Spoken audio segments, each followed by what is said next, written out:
ഇന്ന് തന്നെ ഡൗൺലോഡ് ചെയ്യൂ. കാണൂ നിങ്ങളുടെ ഫേവറേറ്റ് ഷോസ്. ഇവിടെ ഈ പറഞ്ഞതൊക്കെ കള്ളമാണോ എന്ന് ഞാൻ ചോദിക്കുന്നില്ല. കാരണം സത്യമാണെന്ന് എനിക്ക് ബോധ്യമായതുകൊണ്ടാ. എന്തിനിങ്ങനെ ചെയ്തു? എന്തിന് നീ ഇങ്ങനെ ചെയ്തു? അത് മാത്രം പറഞ്ഞാ മതി.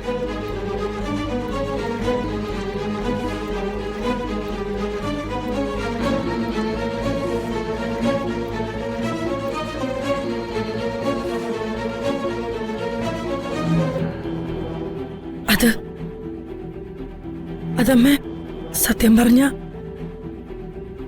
ഞാനൊരു അനാഥയാ.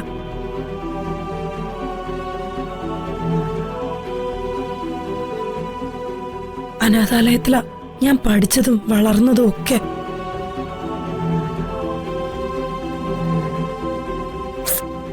അച്ഛനും അമ്മയും ആരാന്ന് എനിക്കറിയില്ല.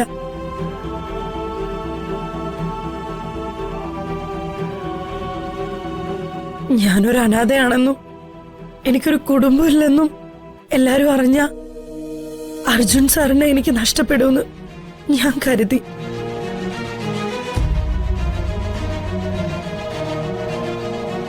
എല്ലാം അമ്മയോട് സാവധാനം പറയാന്ന് കരുതി. പക്ഷെ ഇങ്ങനെയൊക്കെ സംഭവിക്കുമെന്ന് ഞാൻ കരുതിയില്ല.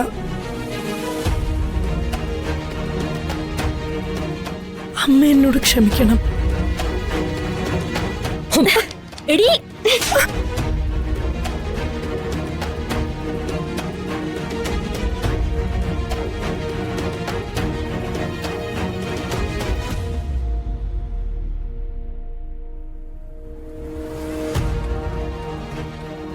എന്റെ അർജുനേട്ടനെ അമ്മായി എല്ലാരെയും ചതിച്ചിട്ട് നിന്ന് കുമ്പസാര പ്രസംഗം നടത്തുന്നോടി.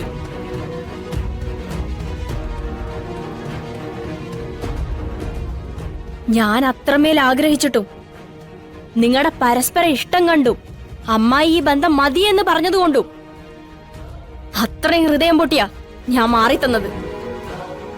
അപ്പൊ നീ ഞങ്ങളെ തന്നെ ചതിച്ചല്ലേ?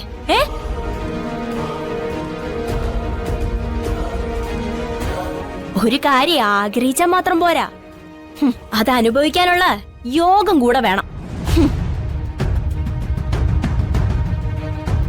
ഒരു കാര്യം ആഗ്രഹിച്ചാൽ മാത്രം പോരാ, അത് അനുഭവിക്കാനുള്ള യോഗം കൂടി വേണം.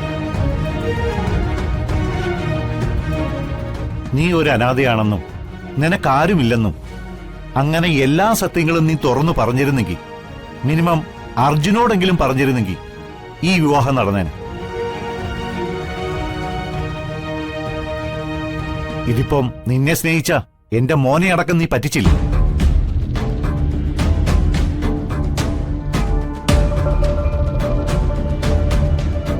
രമേ,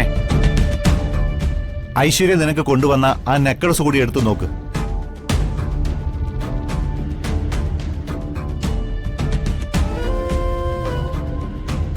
ഇത്രയൊക്കെ കാണിക്കാനുള്ള ധൈര്യം കാണിച്ചവൾ കൊണ്ടുവന്ന സമ്മാനം മുക്കുപണ്ടമാവാനാണ് സാധ്യത.